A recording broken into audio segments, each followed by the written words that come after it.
How did we get here? What are the deep, underlying forces at play?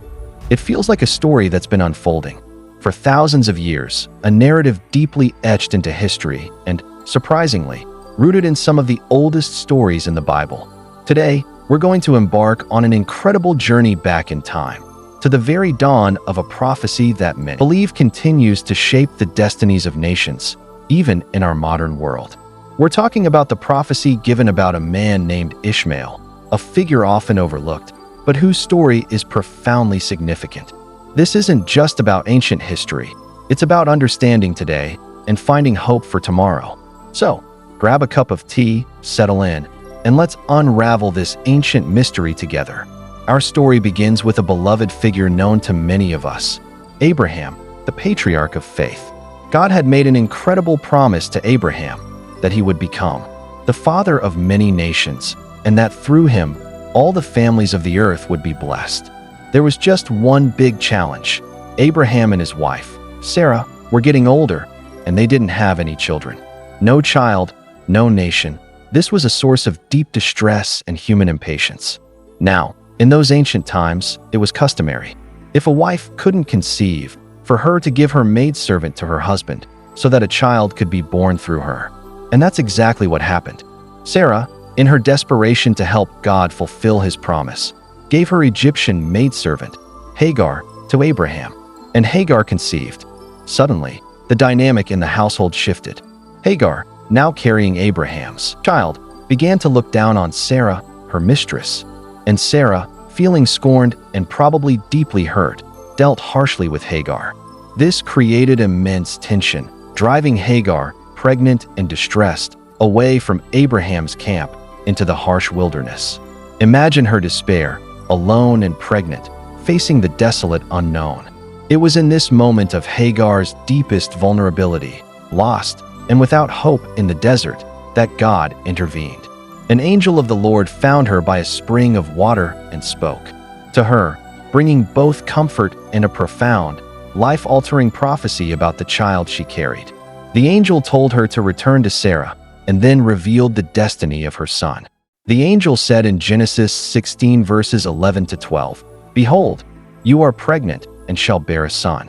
You shall call his name Ishmael, because the Lord has listened to your affliction. He shall be a wild donkey of a man. His hand shall be against everyone, and everyone's hand against him. And he shall dwell over against all his kinsmen." This is a powerful, perhaps even startling, prophecy. Let's break it down, because understanding these words is key to understanding the story that follows. First, the name Ishmael itself means God hears or God listens. A beautiful reminder that even in her deepest distress, God saw Hagar and heard her cry. But then, the imagery shifts. He shall be a wild donkey of a man. Now, when we hear wild donkey, we might think of something stubborn or unruly. But in the ancient Near East, the wild donkey was a symbol of something else entirely. Untamed freedom, fierce independence, resilience, and a life lived on one's own terms, apart from settled society. Imagine a wild donkey in the desert. It's not domesticated, it roams free, it's incredibly tough, self-reliant, and will fiercely defend its territory. It survives in harsh conditions where others cannot. This part of the prophecy suggests a people destined to live with a spirit of independence, often beyond the confines of established empires or settled civilization. It points to a nomadic, unconquerable spirit, tenacious and strong. This isn't necessarily a negative description. It speaks to their inherent character and way of life. Then comes the part that has resonated through millennia. His hand shall be against everyone, and everyone's hand against him. This speaks to a life of constant conflict, tension, and hostility. It doesn't mean Ishmael himself would be inherently evil or constantly starting fights, but rather that his descendants would live in an environment of perpetual strife, often at odds with those around them, and others would be at odds with them. It implies a life marked by contention and a struggle for existence. And finally, he shall dwell over against all his kinsmen. This phrase literally means in the face of or in opposition to. It suggests that Ishmael's descendants would live in close proximity to, yet in constant tension or opposition with, their relatives, namely the descendants of Abraham through his other sons, particularly Isaac. So, from the very moment of his conception, Ishmael's life was marked by a divine declaration of his character and his destiny. A destiny of remarkable independence, fierce resilience, and a life woven with the threads of conflict, particularly with his own family. Hagar returned, Ishmael was born, and for a while, they lived together. But this prophecy was a seed planted, and it would grow into a saga far beyond one family. But what happens when Abraham and Sarah finally have their promised child? How does this ancient family drama escalate into a long-standing, profound division that echoes in headlines even today? We'll explore that pivotal moment and its far-reaching consequences.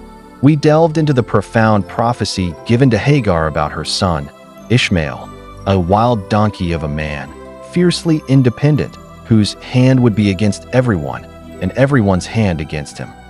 We saw how this set the stage for a life marked by resilience and a unique, often contentious, relationship with his own kinsman. Ishmael was born, and for a time, he lived within Abraham's camp, a growing boy alongside his father. But God's plan for Abraham, you see, was even more intricate, more miraculous than human logic could comprehend.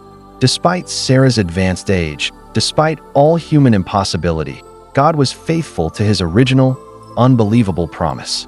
When Abraham was 100 years old and Sarah 90, the miracle happened. Sarah conceived and gave birth to a son. They named him Isaac, which means laughter, because Sarah declared, "God has brought me laughter, and everyone who hears about this will laugh with me."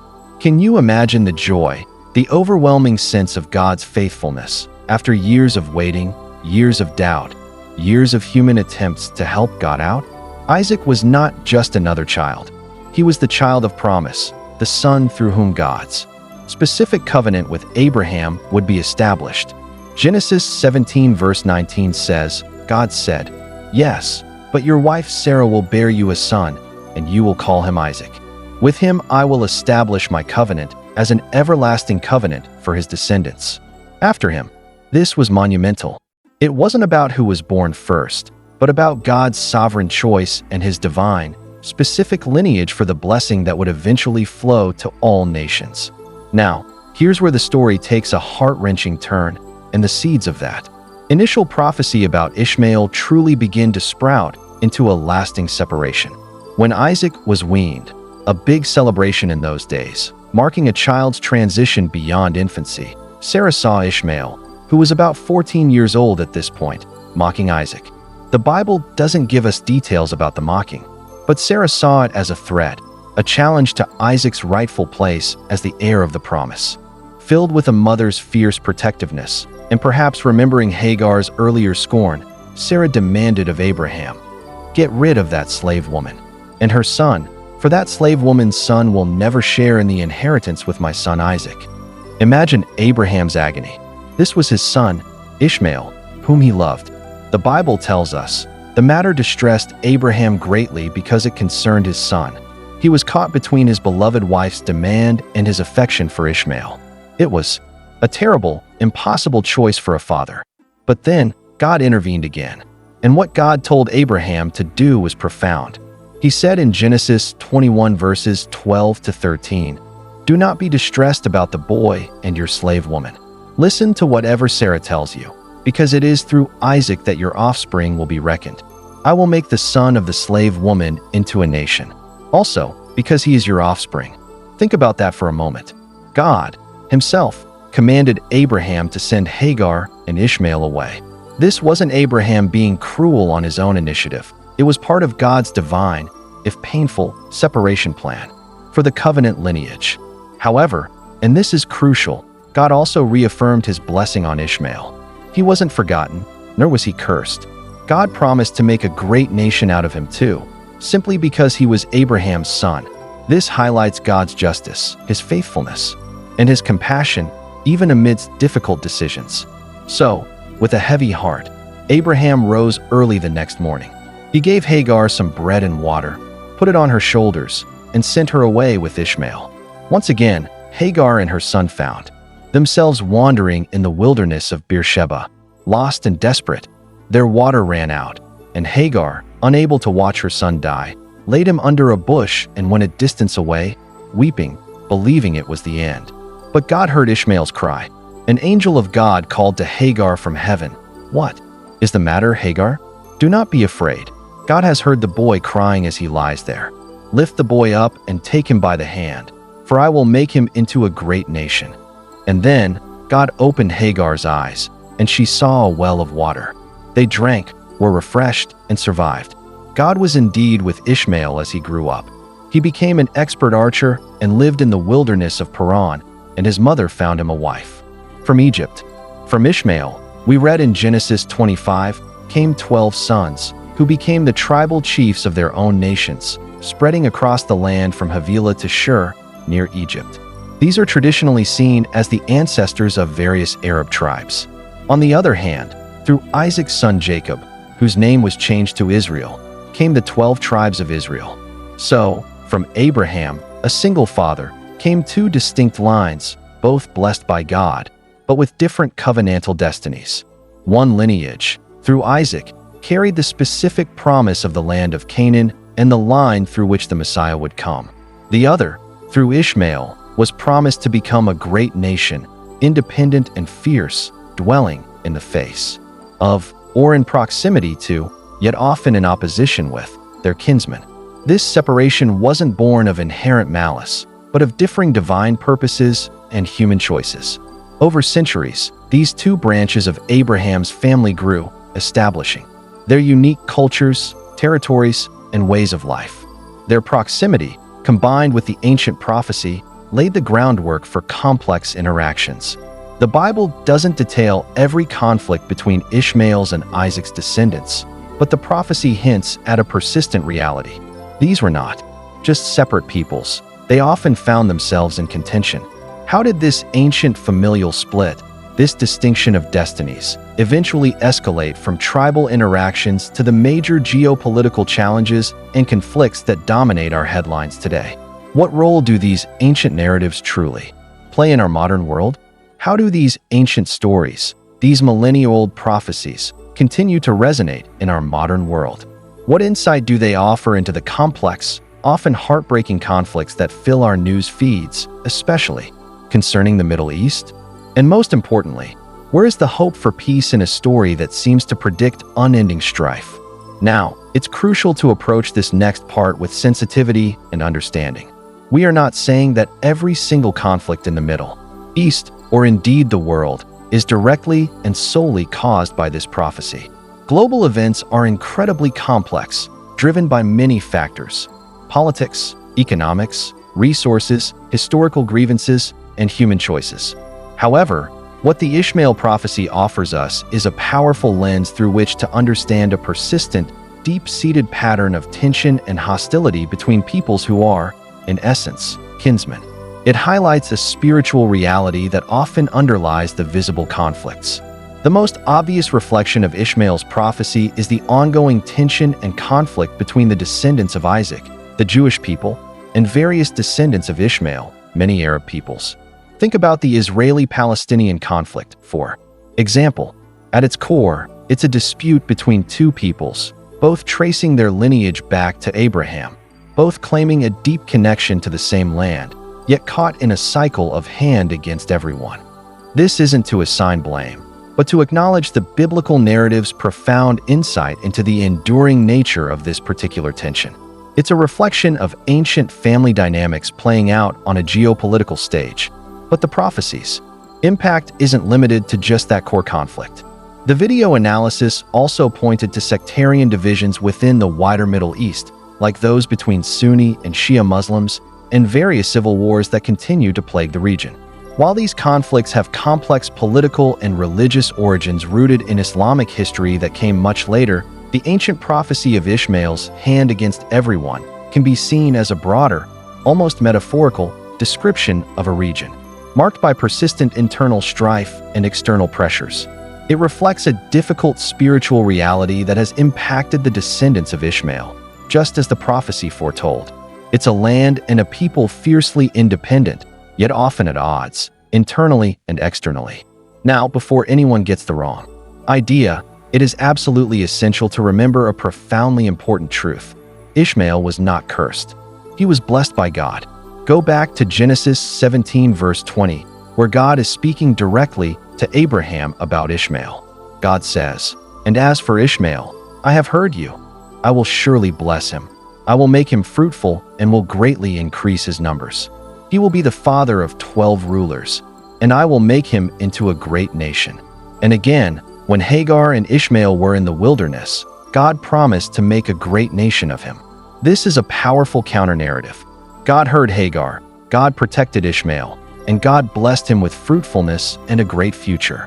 Many people around the world today who identify as Arab trace their ancestry back to Ishmael, and many of them are devout believers in God. This prophecy isn't about God abandoning Ishmael's line. It's about acknowledging a challenging reality for a people who would be fiercely independent and often embroiled in conflict, yet still under God's watchful eye and blessing. God's plans are vast and encompass all peoples. So, if this ancient prophecy describes a persistent pattern of conflict, where is the real hope for breaking the cycle? The answer, as always, lies in God's ultimate plan of redemption for all humanity, fulfilled through Jesus Christ. The New Testament teaches us that through Jesus, the descendant of Isaac and Abraham, the walls of hostility are torn down. Ephesians 2:14 beautifully declares, "For he himself is our peace, who has made the two groups one and has destroyed the barrier, the dividing wall of hostility." While this verse specifically refers to the unity of Jews and Gentiles in Christ, its principle extends to all divisions, including those between the descendants of Ishmael and Isaac. In Christ, our identity is no longer primarily defined by our earthly lineage, our tribe, or our nation. Galatians 3 verse 28 proclaims, "There is neither Jew nor Gentile, neither slave nor free, nor is there male and female, for you are all one in Christ Jesus." This profound truth means that the ancient divides, the hands against everyone, can be reconciled. Through faith in Jesus, we all become part of Abraham's spiritual family, united not by bloodline or territory, but by the Spirit of God. This isn't about erasing differences. It's about finding a common ground and a higher purpose in Christ that transcends those differences. It's about forgiveness, mutual respect, and the recognition that all humanity is made in God's image and is offered His grace. The prophecy of Ishmael isn't meant to condemn or demonize. Instead, it serves as a remarkable testament to God's foreknowledge, His intricate plan, and the enduring consequences of human choices within that plan. It helps us understand the roots of certain tensions in the world, not to justify them, but to inspire us to pray and work for peace. God promised to bless Ishmael, and He did. And God promises peace to all who come to Him through Christ. Our greatest hope for true, lasting reconciliation in the Middle East, and indeed across every divide in our world, lies not just in political negotiations or economic solutions, but in the transforming power of God's love and the message of unity found in Jesus Christ. Let's commit to understanding, to compassion, and to prayer for peace among all the descendants of Abraham, and indeed, for all peoples on earth. What are your thoughts on this incredible prophecy and its modern echoes? Did anything surprise you? Share your reflections and prayers in the comments below. If this journey through Ishmael's story has deepened your understanding or inspired you, please hit that like button. Share this video with someone who needs to hear this message,